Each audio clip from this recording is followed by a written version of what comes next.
¿Cómo se sienten hoy? Estamos llegando al final casi de este año 2019 y así como el monstruo del 2020 se está comiendo esos últimos días de este año, ¿no? Y está entrando bien apresurado.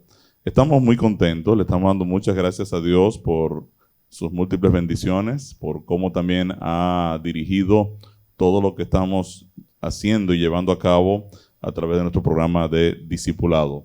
Y yo estoy muy contento esta mañana de estar aquí con ustedes. Me falta mucha gente hoy en la iglesia. Yo sé que Marilyn me pidió permiso y me llamó y me dice, mire, yo voy a estar con el pastor Gerardo por allá, pero me faltan todavía algunas personas. Pero de todas maneras estamos muy contentos de que hemos llegado a prácticamente el final del año y hemos desarrollado una gran cantidad de proyectos evangelísticos. Voy a pedirles sencillamente que ustedes inclinen su rostro donde están. Yo me voy a presentar ante el Señor y vamos a hablar un poquito de cuál es el llamado de Dios para nosotros, para este nuevo año en el 2020 y qué tiene que ver nuestro llamado con la misión de la iglesia. Oramos. Bendito Dios, Padre Celestial, oh Señor, en esta hora que vamos a tocar tu palabra, vamos a analizarla. Queremos pedirte, oh Señor, que tu Santo Espíritu se mueva en medio nuestro. Que tu palabra, oh Dios, nos anime, nos confronte, nos ayude a entender que cada uno de nosotros tiene un llamado especial de parte tuya y que ese llamado está íntimamente relacionado con la salvación de un mundo que perece. Queremos pedirte, oh Dios, que en esta hora tú nos dirijas y que tu palabra, oh Señor, llegue hasta nuestros tuétanos, hasta nuestros pensamientos, y los pueda transformar, los pueda cambiar. Estos favores te los pedimos sin mérito a nosotros, sino en el nombre de Jesús. Amén. Amén.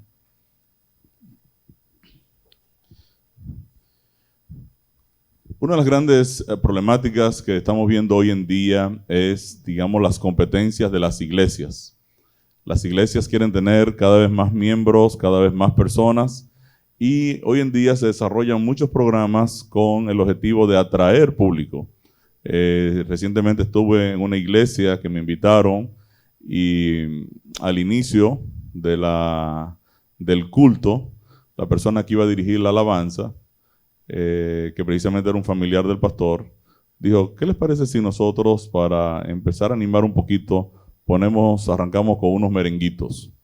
Y entonces empezaron unos merengues aquí cristianos y yo quedé en shock, ¿no? Porque realmente esto era una iglesia metodista. De hecho, los metodistas siempre fueron muy conservadores. Elena de White era metodista, de hecho. Y aquello arrancó con un set de merengues interminables para mí, porque no estaba acostumbrado a eso. Y después la adoración siguió casi por una hora, ¿verdad? Y obviamente habían un gran grupo de personas pues entrando a la iglesia y en el baile, ¿verdad?, típico del merengue, pues estaban entrando a la adoración. Y es un mecanismo de supuestamente atraer a la gente o decir sencillamente que estamos alabando en el Espíritu.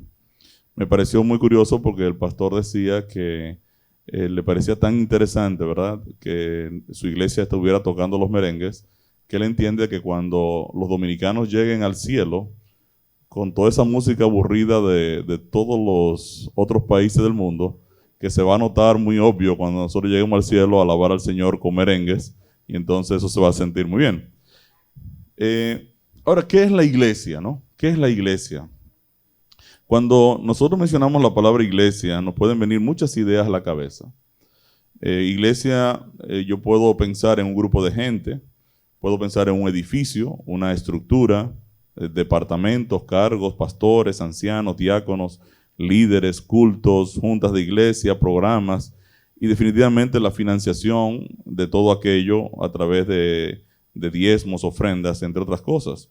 Puedo también pensar en programas de evangelismo, puedo pensar en escuelas sabáticas, jóvenes, predicación, adoración, enseñanza, niños, ministerios, administración. Yo puedo pensar, cuando pienso en una iglesia, en toda una estructura bastante compleja. Ahora, la definición bíblica de iglesia viene de una palabra griega que es eclesía. ¿Qué cosa? Eclesía. Y la definición de eclesía es un conjunto de personas que fueron llamadas a salir y salieron. ¿Un conjunto de personas qué? Que fueron llamadas a salir y salieron. Quiere decir que cuando hablamos, por ejemplo, de iglesia, estamos hablando de un grupo de personas que están en un proceso continuo de llamar a salir. Y estas personas que salen, también a su vez, llaman a otros a salir. La misión de la iglesia está muy bien definida, por ejemplo, por Marcos 16, 15 y 16, donde la palabra de Dios dice, y les dijo, Jesús está hablando a sus discípulos, Marcos 16, 15 y 16, id por todo el mundo y predicad el evangelio a toda criatura. El que creyere y fuere bautizado será salvo. Quiere decir que la definición de la misión de la iglesia es muy clara en la Biblia. Nosotros estamos llamados a predicar el evangelio a todas las personas que nos rodean.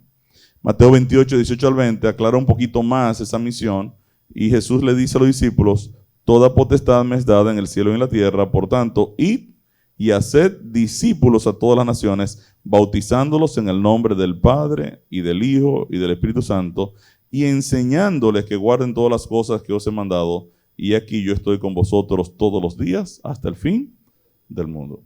Amén. Ahora, entonces, ¿qué es la iglesia? ¿Quién es la iglesia? ¿Qué define que la iglesia sea iglesia? La iglesia es el cuerpo colectivo de creyentes y esta ya fue sembrada por Cristo. Hoy está muy de moda el término de plantación de iglesias. Hay personas que tienen la idea de venir a un sitio, a una comunidad donde no hay una iglesia, y entonces un grupo de creyentes vienen, empiezan un programa, ya sea familiar, ya sea juvenil, ya sea de las necesidades que puede tener esa comunidad particular, y entonces empezar ahí a hacer un trabajo de atraer personas, entendiendo las necesidades de la comunidad, y entonces tratar de plantar una iglesia. Ahora, la iglesia en realidad, ¿se puede plantar o no se puede plantar? Quizás sería una de las grandes preguntas que uno podría hacerse dentro de esta dinámica hoy en día de plantación de iglesias. La iglesia se refiere entonces al cuerpo de creyentes que juntos en un lugar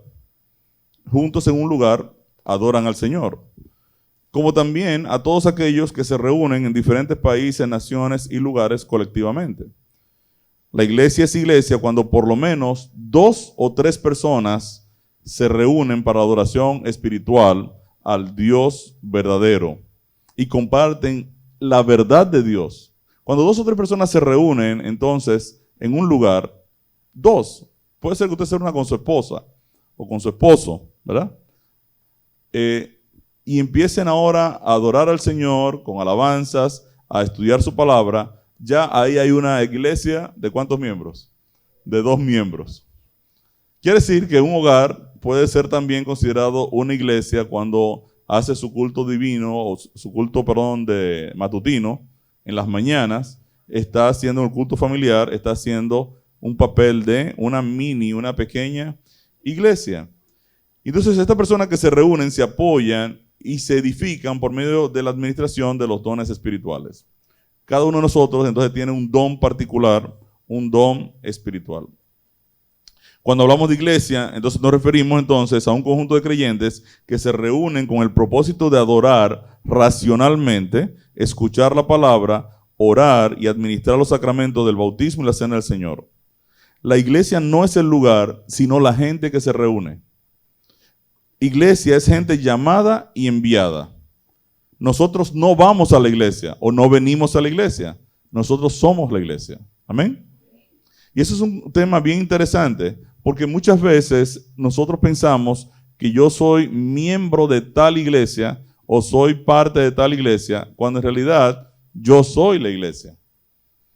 Yo soy iglesia. Y cuando me reúno con ustedes, estamos entonces reuniéndonos colectivamente, un grupo de creyentes para adorar a Dios, ya somos una iglesia. Cuando nosotros hablamos de, entonces de adorar al Señor en un conjunto, ¿verdad? Y presentar la verdad o analizar la verdad de Dios, estamos hablando entonces de cosas muy interesantes, porque realmente Dios nos hizo a nosotros un llamado. Jesús dijo que la condición del mundo antes de la segunda venida iba a ser un poco caótica. Si nosotros buscamos Mateo 24, 37 al 39, nos vamos a dar cuenta que el mundo justo antes de la venida del Señor sería similar a los días de Noé. ¿Similar a qué? Pero si me voy a Génesis 6:5, me voy a dar cuenta cómo era el mundo antes de los días de Noé o en los tiempos de Noé. Dice Génesis 6:5, estoy leyendo una versión un poquito más moderna. Y el Señor vio que era mucha la maldad de los hombres en la tierra y que toda intención de los pensamientos de su corazón era solo hacer siempre el mal. ¿Hacer qué? Siempre el mal. O sea, la condición de la humanidad justo antes de los días de Noé era que hacer ¿qué cosa? El mal. Fíjense que Génesis 6, 11 al 12, miren qué dice el texto. Lo voy a leer en la Biblia latinoamericana. Dice, y la tierra se había corrompido delante de Dios y estaba la tierra llena de violencia, profanación, violación de derechos, ira, agresiones y deseo de poder. Y miró Dios a la tierra y aquí que estaba corrompida porque toda carne había corrompido su camino sobre la tierra. ¿Era una situación caótica o no era caótica en esos tiempos? ¿Y estamos viendo esa situación hoy en día? La estamos viendo igual. Y estamos viéndola incluso con miembros de la iglesia. Tenemos miembros de la iglesia que mienten, que engañan, que profanan, que violan los derechos, que adulteran, que están solo interesados en su beneficio personal. O sea, nosotros estamos viendo, no solo fuera de la iglesia, sino también dentro de la iglesia, una situación de violencia, una situación de agresión, de violación de derechos, como dice el texto aquí en esta versión. Quiere decir que el mundo entonces está en un momento de su historia que es muy parecido a lo que pasaba en los tiempos de Noé. Lucas 17:28 señala que la condición del planeta sería también como Sodoma en los días de Lot.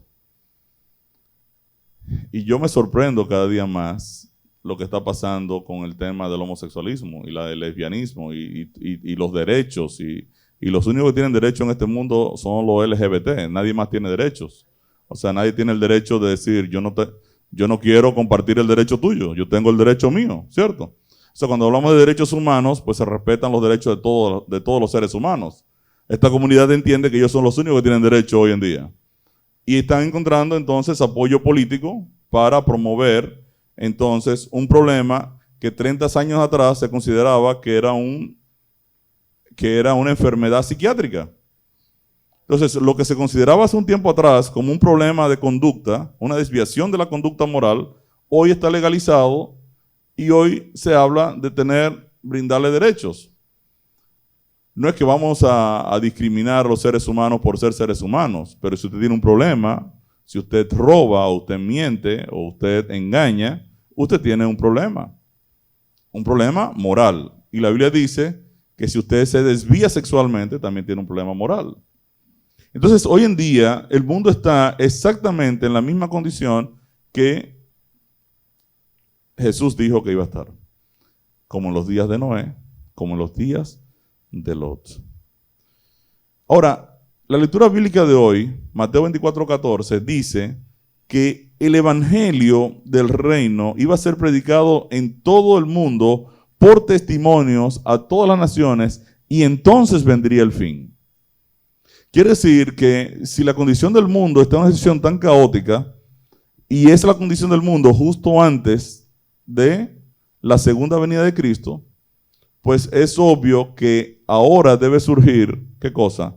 Una predicación del evangelio que tiene que arropar al mundo entero.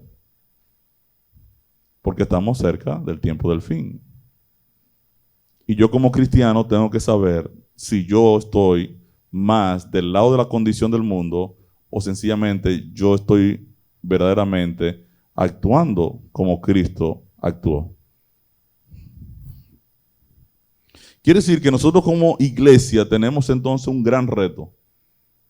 ¿Cuál es el reto? Predicar el Evangelio. Predicar el Evangelio. ¿Por qué es el reto?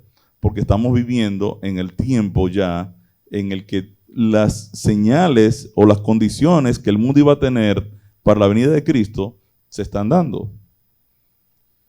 Entonces es interesante porque uno de los problemas serios que estamos viendo hoy en día dentro de la comunidad cristiana es el no compartir el Evangelio de Dios.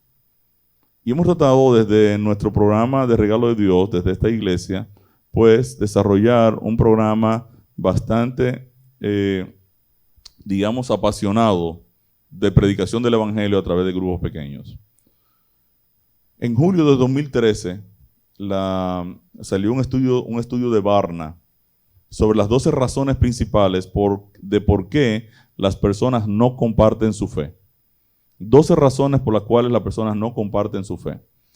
Y la primera dice, temor de ser ridiculizado, desaprobado y perseguido por el mundo, en especial por aquellos que tienen autoridad sobre nosotros, los padres, los cónyuges y los jefes.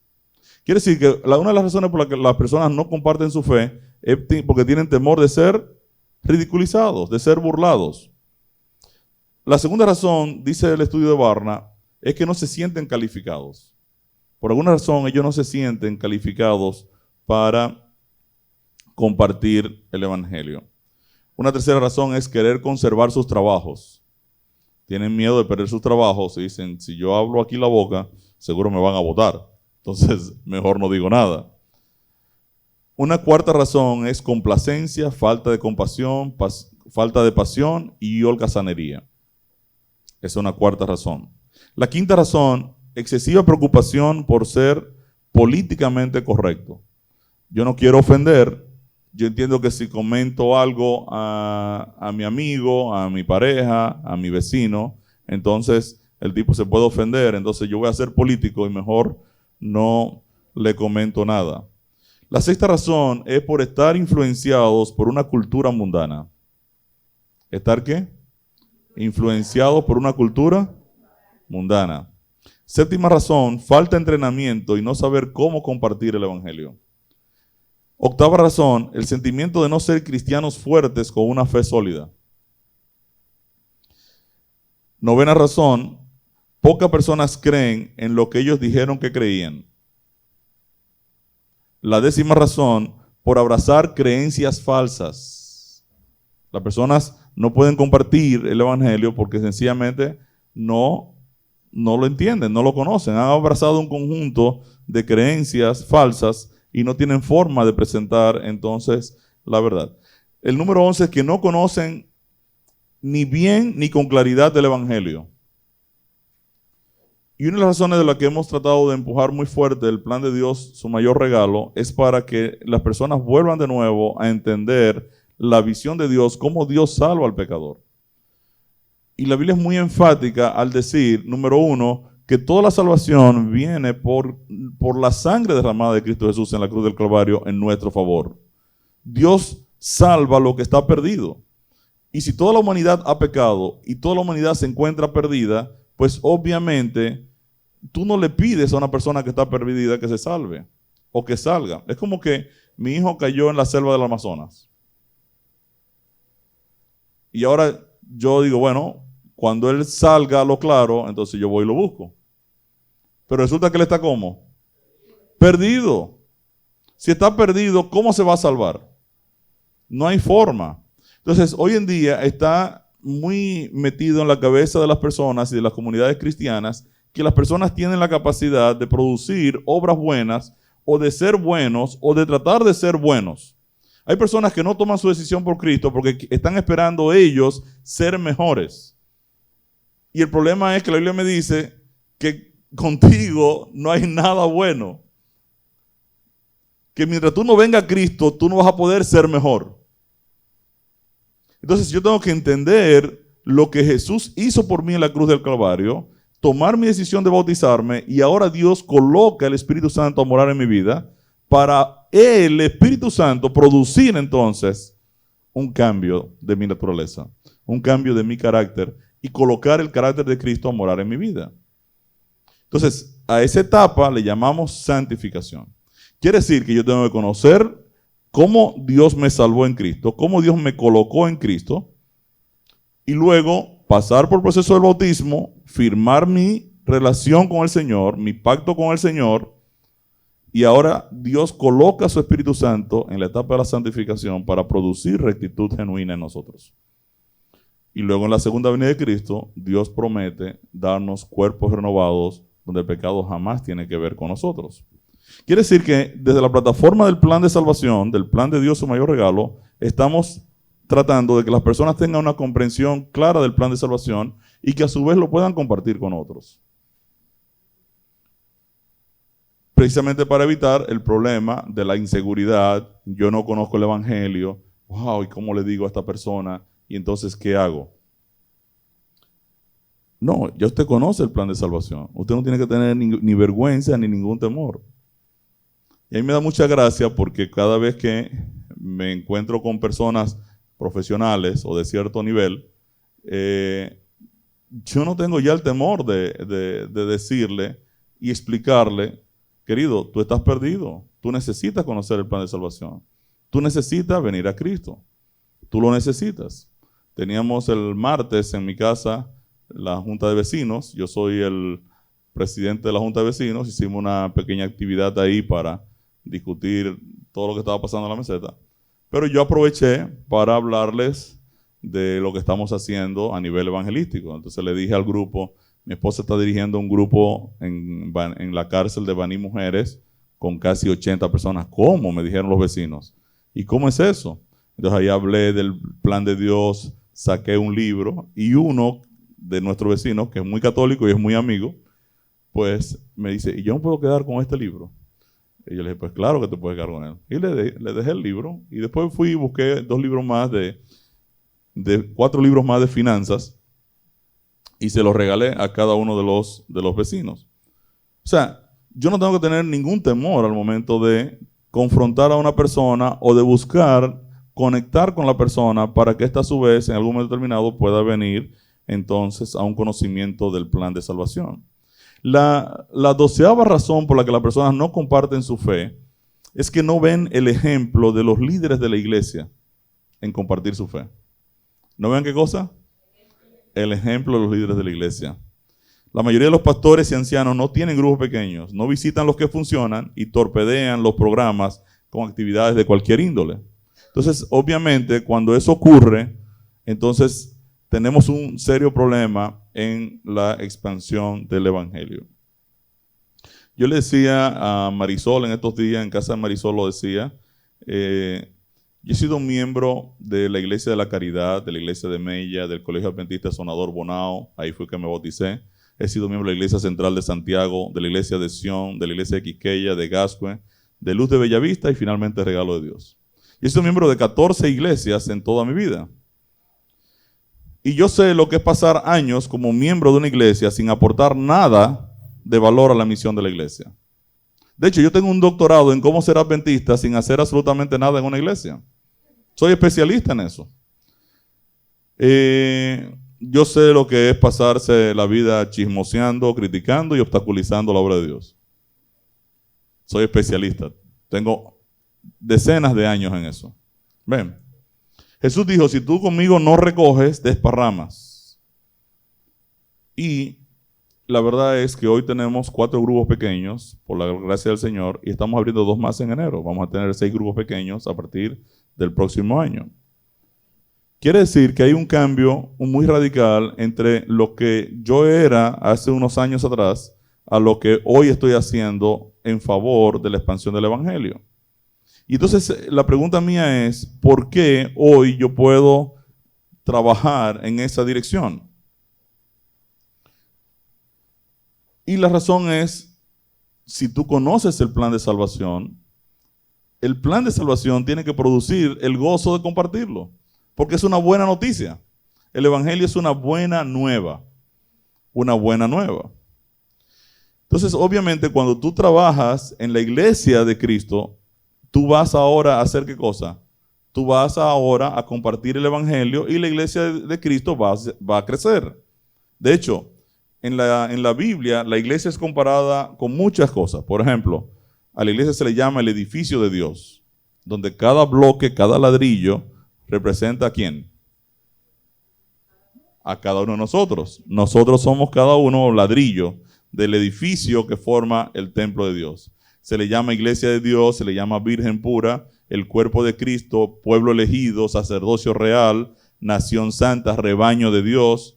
Sin embargo, el pueblo de Dios se conoce en la Biblia con el nombre de plantío. ¿Qué es un plantío? Isaías 60:21. ¿Qué dice ese texto?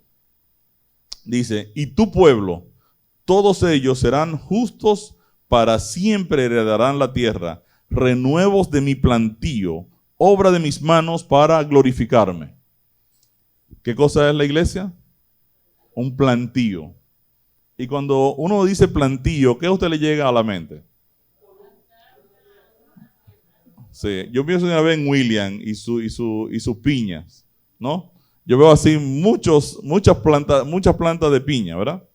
Fíjense que en Isaías 61:3, la segunda parte dice, y serán llamados árboles de justicia, plantío de Jehová para gloria suya. Quiere decir que cuando yo veo que la iglesia es como un plantío, yo puedo estar viendo entonces una comunidad de creyentes que con gozo están compartiendo ¿qué cosa? La verdad de Dios. ¿Y por qué comparten la verdad de Dios? ¿Qué logran con eso? La gloria, dice, serán llamados árboles de justicia, plantío de Jehová para gloria suya. ¿Para gloria de quién? De Dios. Entonces podemos decir que esta iglesia es un plantío, ¿cierto? Y cada uno de ustedes representa ¿qué cosa? Un árbol. Y cada árbol está lleno ¿de qué? De frutos. Y en cada fruto hay una semilla. Y esa semilla cae y se forman más árboles. Ahora le voy a dar un dato de estadística. Diariamente nacen en República Dominicana 580 niños.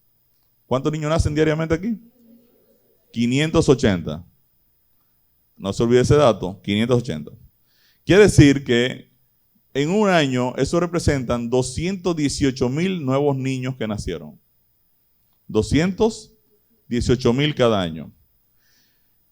Si cada año nacen 218,000 personas, a 12 personas por grupo pequeño, tendríamos que manejar 17,700 grupos pequeños para alcanzar esas 218,000 personas que nacen cada año. ¿Cuántos grupos pequeños? 17,700 grupos pequeños para abarcar todo el país. Si nos referimos solo a la capital, que probablemente maneja el 30% de la población nacional, esto representaría solo en la capital 5,310 grupos pequeños. Henry, ¿cuántos grupos pequeños que tú estás manejando, Henry? 3, 4. Ya. Ok. Entonces te faltarían como 5,308 por ahí, más o menos, para alcanzar. Correcto. 85 personas por iglesia, se requerirían 2,500 templos por año. Solo para cubrir la demanda. Solo en la capital se requerirían 748 templos. Solo para cubrir la demanda de personas que nacen anualmente. Mateo 9, 37 al 38 dice, la cosecha es abundante, pero son pocos los obreros. Les dijo a sus discípulos, pídanle por tanto al Señor de la cosecha que envíe obreros a su campo. Y eso es interesante porque a mí a veces me da mucha pena cuando yo veo personas que van conociendo el plan de salvación, pero no toman su decisión de comprometerse con el Señor, ya sea por medio del bautismo, para poder convertirse ellos automáticamente en obreros que puedan compartir el evangelio. Mientras la persona queda entonces detenida, pues sencillamente la siembra que hace se detiene, la cosecha se para y todo se aguanta. Hay muchas personas que tienen muchos prejuicios y sencillamente las personas no entienden cómo funciona la visión de Dios. Nosotros hemos estudiado aquí muchas veces el texto de 1 Timoteo 2, 3 y 4, donde está claro la visión de Dios, que dice, porque esto es bueno y agradable delante de Dios nuestro Salvador, el cual quiere que todos los hombres sean salvos y vengan al conocimiento de la verdad. Jesús tenía eso muy bien, muy claro cuando se está despidiendo de sus discípulos. Hechos 1:8, Jesús le dice a los discípulos, cuando venga el Espíritu Santo sobre ustedes, ustedes van a recibir poder. Hechos 1:8. Y entonces, ¿qué va a pasar cuando ustedes reciban poder? Ustedes van a ser mis testigos, tanto en Jerusalén como en toda Judea y Samaria y hasta los confines de la tierra. Quiere decir que cuando el Espíritu Santo llega a la vida de una persona, esa persona es capacitada, recibe un poder especial. ¿Para qué? Para sentarse aquí en la iglesia. ¿Y para qué? Para predicar el evangelio. Fíjense que cuando Jesús le dice eso a los discípulos, Él se está yendo y Él se va. Y Él se va. Él dice, ustedes van a recibir poder y ustedes van a ser testigos en Jerusalén, Judea, Samaria y hasta el último de la tierra. ¿Y qué hicieron los discípulos? Se quedaron. Se quedaron enchonclados en Jerusalén. Estamos aquí contentos y le estamos predicando aquí a los hermanos judíos. Y ahí se quedaron cómodos. ¿Qué hace Dios? Dice, ¿y por qué no se quedaron aquí si yo les dije que tenían que ser testigos dónde? En Samaria hasta el último de la tierra. Entonces miren qué hace Dios. Hechos 8:1. Y Saulo estaba allí aprobando la muerte de Esteban aquel día, y aquel día se desató una gran persecución contra la iglesia en Jerusalén, y todos, excepto los apóstoles, se dispersaron por las regiones de Judea y Samaria. ¿Qué hace Dios? Vamos a permitir que lo persigan a mi gente. Y seguro que ellos dijeran, Dios mío, ¿por qué nos están persiguiendo? Exactamente eso es lo que yo quiero que lo hagan ustedes, que lo persigan. ¿Por qué hay que perseguirlos?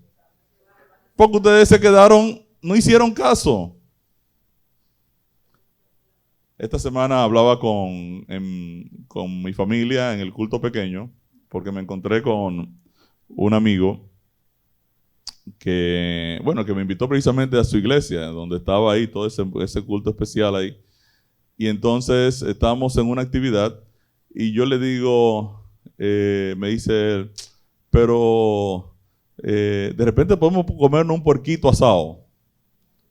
Le digo yo, pero fulano, ¿y tú no has leído en la Biblia acerca del cerdo?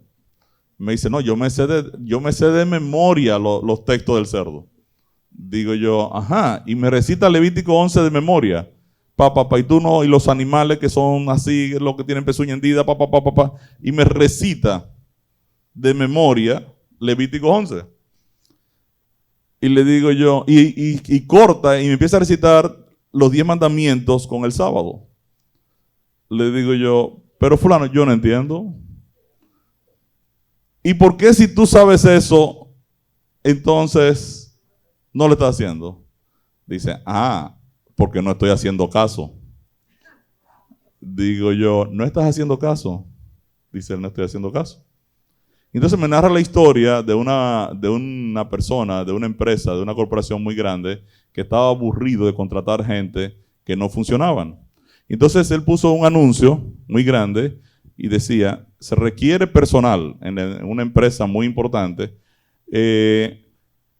Cada persona que asista va a tener una entrevista personal con el presidente de la compañía.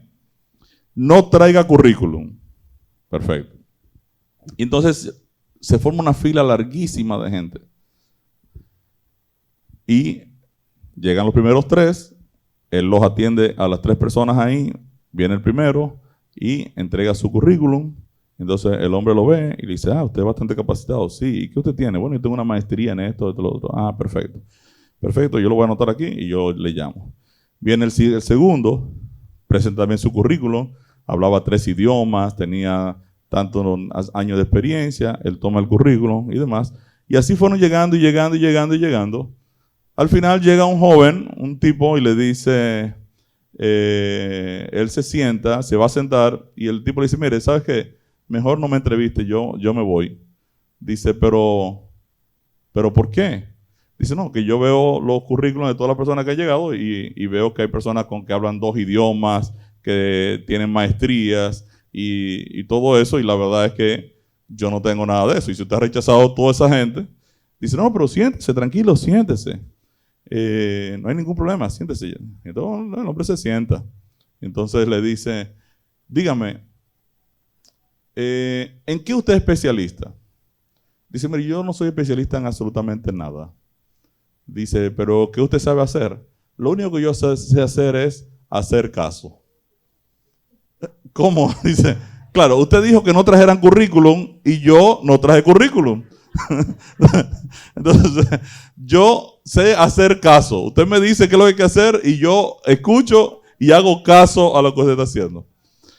Entonces, este amigo me dice, yo no estoy haciendo caso a la palabra. Digo, pues entonces tú estás muerto, le dije, ¿no? Y es increíble porque los discípulos no hicieron caso. ¿Se quedaron qué? En Jerusalén enchonclados. ¿Y qué hace Dios? Los mueve. Permite la persecución. Dice Hechos 8:4, los que se habían dispersado predicaban la palabra por donde quiera que iban. ¿Qué hacían los que se habían dispersado? Predicaban. Dice, pero los que fueron esparcidos iban por todas partes anunciando el evangelio. Yo creo que esta iglesia necesita una persecución. De verdad. Nosotros creemos que la iglesia es venir a un sitio con aire acondicionado, estar cómodo y todo eso. Y eso no es la iglesia. Eso no es el llamado. A eso no fue que nos llamó el Señor. ¿El Señor nos llamó a qué? Hechos 11, 19 al 21. Los que se habían dispersado a causa de la persecución que se desató por el caso de Esteban, llegaron hasta Fenicia, Chipre y Antioquía, sin anunciar a nadie el mensaje excepto a los judíos. Sin embargo, había entre ellos algunas personas de Chipre y de Cirene que al llegar a Antioquía comenzaron a hablarles también a los de habla griega, anunciándoles las buenas nuevas acerca del Señor Jesús. El poder del Señor estaba con ellos y un gran número creyó y se convirtió al Señor. ¿Qué permitió la persecución? Que el evangelio se moviera, que el evangelio llegara. Tú tienes que saber cuál es tu llamado. Efesios 1:8, el apóstol Pablo le dice a la iglesia de Éfeso, alumbrando los ojos de vuestro entendimiento para que sepáis cuál es la esperanza a que Él os ha llamado y cuáles las riquezas de la gloria de su herencia en los santos. Dios quiere que tú conozcas cuál es tu llamado. Dios te llamó, te ha llamado. El apóstol Pablo conocía su llamado. En Romanos 1:1 el apóstol Pablo dice, Pablo, siervo de Jesucristo, llamado a ser apóstol, apartado para el evangelio de Dios. Pablo sabía cuál era su llamado. 2 Timoteo 1:8 y 9 dice la Biblia, por lo tanto no te avergüences de dar testimonio de nuestro Señor, sino participa de las aflicciones por el evangelio, según el poder de Dios, quien nos salvó y llamó con llamamiento santo. ¿Qué hizo Dios? Nos salvó y nos llamó con llamamiento santo. Romanos 8:28 dice, y sabemos que a los que aman a Dios, todas las cosas les ayudan a bien. Esto es, a los que conforme a su propósito son llamados. Hebreos 3:1 y 2. Por lo tanto, hermanos, ustedes que han sido santificados y que tienen parte en el mismo llamamiento celestial. ¿Cómo es el llamamiento de nosotros? Celestial. Consideren a Jesús apóstol y sumo sacerdote de la fe que profesamos. Dice Hebreos 5:4 al 5, y nadie toma para sí esta honra, sino el que es llamado por Dios. ¿Cuál es tu llamado? Dios hace 2 llamados. Dios hace primero un llamado para salvación. Según Tesalonicenses 2:13 y 14, dice el apóstol, Pero nosotros debemos dar siempre gracias a Dios respecto a vosotros, hermanos amados por el Señor, de que Dios os haya escogido desde el principio para salvación. ¿Para qué te escogió Dios desde el principio? Mediante la santificación por el Espíritu y la fe en la verdad, a lo cual os llamó mediante nuestro Evangelio.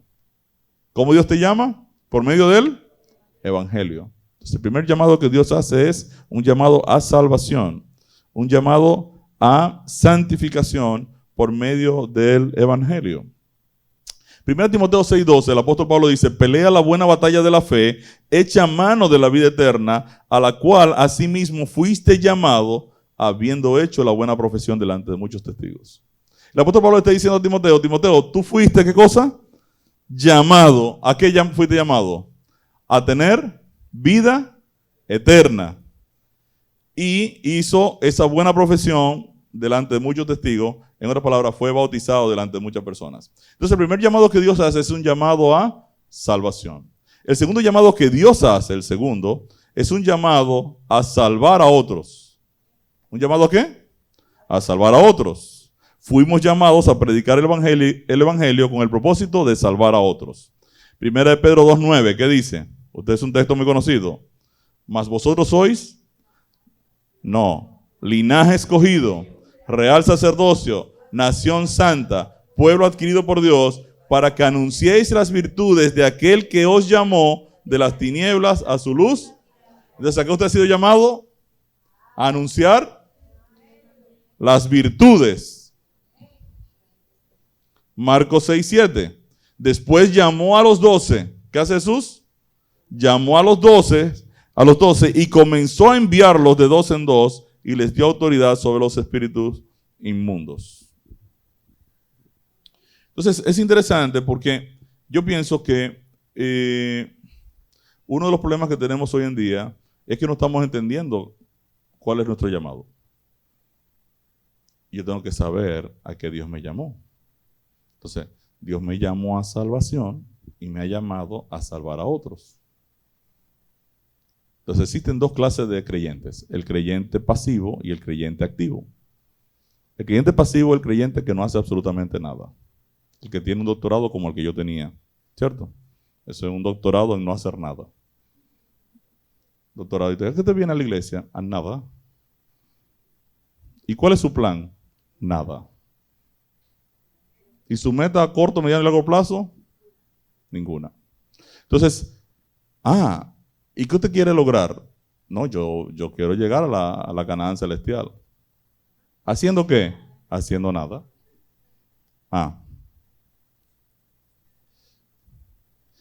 La iglesia primitiva no hacía otra cosa que proclamar el evangelio. Fíjense, interesante porque los discípulos, ¿cuál es la estrategia de los discípulos? La estrategia de los discípulos fue la estrategia que Cristo les plantó. Y fue crear comunidades de predicación del evangelio. O sea, los discípulos crean iglesias o comunidades de predicación del evangelio y las comunidades crean discípulos. Un efecto interesante. O sea, los discípulos crean comunidades y las comunidades crean discípulos. Esto tiene un proceso continuo de siembra y cosecha, que es realmente lo que Dios nos ha llamado. El apóstol Pablo, en 1 Corintios 9:16, dice: pues si anuncio el evangelio, no tengo por qué gloriarme, porque me es impuesta necesidad, y ay de mí si no anunciar el evangelio. ¿Ay de qué? De mí si no anunciare el evangelio. Miren, el Espíritu de Dios está sumamente interesado en que nosotros nos comprometamos con el llamado que Dios nos está haciendo. Dios nos está haciendo un llamado a salvación. Si todavía usted no ha tomado su decisión de bautizarse, de comprometerse con el Señor, estamos en un buen tiempo. Empieza un nuevo año. Un año está bonito. Tiene dos gansitos ahí, 20-20. ¿Cierto? Un ganso y un cero. Un ganso y un cero, 20-20. El 2 parece como un gansito, ¿no? ¿O no? Un patico. Un patico. Exacto, son dos paticos. 20-20. 2020. Entonces es un buen tiempo para nosotros iniciar un nuevo compromiso con el Señor. Empieza un nuevo año Entonces es un buen momento en el cual yo puedo decirle al Señor, Señor, yo quiero comprometerme contigo, yo quiero iniciar una vida a tu lado, quiero desarrollarme contigo y quiero sobre todo hacer tu voluntad y escuchar tu voz. El evangelio es bien sencillo. Hablaba en estos días en Áreas Nacionales con el líder católico de la comunidad. Fuimos Hazel y Patricia, entramos a la iglesia de la penitenciaría. Es una iglesia, una parroquia, ¿no? Como una iglesita pequeña, una capilla. Nosotros fuimos ahí a la capilla y ahí estaba el líder que maneja la comunidad, más que nada con enseñanzas católicas. Pero tuvimos un buen rato con él conversando, él nos invitó a sentarnos, compartimos y hablamos. Y al final yo le dije, mire Juan, después de muchos años de estudiar la Biblia, yo llegué a una simple conclusión. Que yo soy un gran pecador y Cristo es un gran Salvador. Amén. Y eso me permite a mí ahora cambiar todos mis prejuicios. Porque yo sé que cada vez que yo me reúna con un ser humano, yo sé que estoy hablando con un pecador. Y ya yo no trato a las personas, tú sabes, no espero mucho de los seres humanos. Espero que me van a engañar, que van a fallarme, que van a buscar la manera de fastidiar. Porque son pecadores. Ya no espero mucho de ellos. Y eso me permite, hasta cierto punto, tratarlos con cierta compasión. ¿Por qué? Porque están en una condición perdida. Igual que yo. Entonces, cristianismo no es que Dios toma a una persona que está perdida y lo mejora. No dice eso. No es que Dios coge un corazón dañado y le pone un marcapasos para que empiece a funcionar mejor. La Biblia dice que no, que Dios quita ese corazón viejo y pone un nuevo corazón. Y pone un corazón como el corazón de Cristo. Y es un corazón que tiene que bombear para la eternidad. Entonces, cristianismo no es que yo estaba muy mal y ahora estoy un poco mejor. Cristianismo es que yo estaba muy mal y ahora el Espíritu de Dios comienza a mover mi vida en la dirección que Dios quiere que funcione en mi vida. Pero yo tengo que tomar la decisión de aceptar el reto de morir. Porque el problema es que no queremos morir. Empezamos por no morir en el bautismo, porque el bautismo es un símbolo de nuestra muerte. Morimos y resucitamos en Cristo.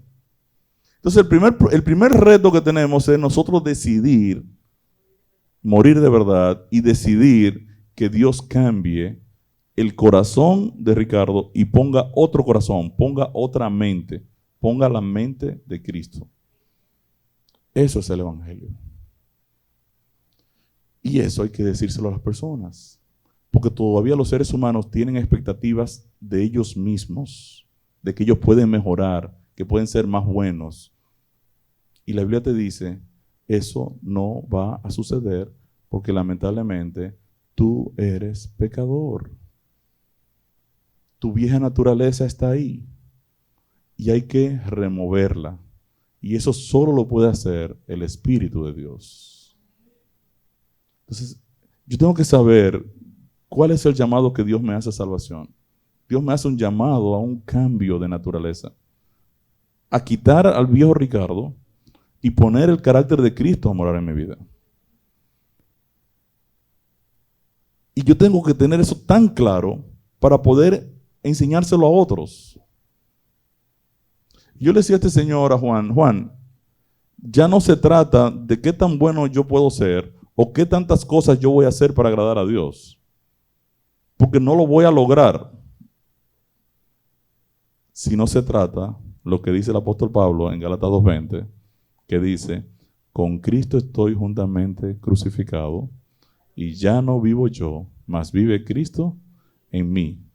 Y lo que ahora vivo en la carne, lo vivo por la fe en el Hijo de Dios que se entregó a sí mismo por mí. Y él está hablando a una persona que viene de una formación donde la salvación es por méritos, por esfuerzos personales, por obras. Y le estoy diciendo, no se trata de ti, se trata de Cristo, se trata de Dios y se trata de que Dios quiere cambiar nuestro corazón. Entonces es un buen momento de fin de año para nosotros tomar decisiones bien radicales. La decisión primero de morir. Señor, necesitamos morir. Mata al viejo Ricardo. Mátalo. Mata a la vieja Hazel. Mata a los viejos hijos míos. Y pon el Espíritu de Dios a dirigir nuestras vidas. Empecemos por nosotros mismos. Las decisiones que tenemos que tomarlas. No dilates tu salvación eterna. No juegues con eso. Dios no ha estado jugando nunca con tu salvación eterna ni con la mía. Todo lo que Dios ha dicho aquí en su palabra, lo ha dicho seriamente. Lo único que tenemos que hacer caso. Entonces, empecemos haciendo caso en este 2020. Entendamos el llamado que Dios nos hizo para salvación, el llamado a morir al viejo hombre y resucitar en el carácter de Cristo, y el llamado entonces a compartir la verdad de Dios con todo el mundo que nos rodea. ¿Cuántos de ustedes quieren esta mañana decirle al Señor, Señor, queremos aceptar tu llamado? Quiero invitarlos a ponerse de pie y vamos a terminar con una oración para presentarnos al Señor ahora en este fin de año y que las decisiones que tengamos que tomar, las tomemos. No dilatemos el propósito de Dios en nuestras vidas, no dilatemos el llamado de Dios en nuestras vidas. Es un tiempo excelente para nosotros iniciar un ministerio, un tiempo excelente para iniciar un proyecto, para iniciar una vida conforme a la voluntad de Dios. Querido Padre Celestial, te damos gracias, oh Señor, por tu palabra, pero te damos gracias por sobre todas las cosas, porque tú hiciste provisión para nuestra vida eterna en Cristo Jesús. Te damos gracias porque tú nos llamas y nos seguirás llamando para salvación. Las personas que en esta iglesia todavía no hayan tomado su decisión por ti, oh Señor, que no se hayan comprometido contigo, Padre, dales fortaleza, llénalas de tu Santo Espíritu para que puedan tomar la decisión de comprometerse contigo. Ahora que termina este año, empieza un nuevo año, empieza un nuevo ciclo de tiempo, un nuevo calendario, Dios. Queremos pedirte que tú nos ayudes y los ayudes a esas personas que todavía no se han bautizado, no han tomado su decisión por ti, no se han comprometido contigo, a que ellos puedan tomarla, oh Señor, antes que sea demasiado tarde. A cada uno de nosotros que en algún momento determinado decidimos aceptar nuestro compromiso contigo por medio del bautismo, queremos pedirte, oh Dios, que tú nos enseñes a morir, que tú nos enseñes a escuchar tu voz, que tú nos enseñes, oh Dios, a aceptar la dirección de tu Santo Espíritu en nuestras vidas. Que si hay problemas de engaños, de mentiras, de fraudes, de adulterios, de fornicaciones, de problemas, de pecados ocultos en esta iglesia, y no solo en esta iglesia, regalo de Dios, sino en tu iglesia a nivel mundial, oh Dios, que tú puedas llamar a cada pecador a un arrepentimiento genuino, a un arrepentimiento a morir al viejo hombre, a la vieja naturaleza, para que tu Santo Espíritu pueda obrar en la vida de un ejército que ha decidido aceptar el llamado a salvación y vida eterna. También ayúdanos, Señor, a entender el llamado que tú nos haces de predicar tu evangelio, de compartirlo.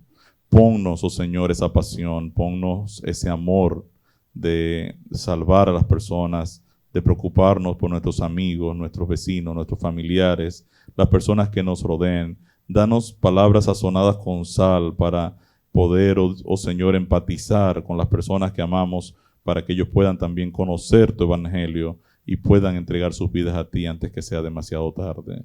Oh Señor, acepta esta plantación, acepta este plantío, acéptanos como árboles frescos, abundantes de frutos, que estamos comprometidos contigo porque estamos conectados con el agua viva de Cristo Jesús. Ahora acompáñanos, oh Señor, a nuestros hogares con el gozo de saber que hemos aceptado tus dos llamados, el llamado a salvación y el llamado a compartir tu salvación. Estos favores te lo pedimos en el nombre de Jesús. Amén.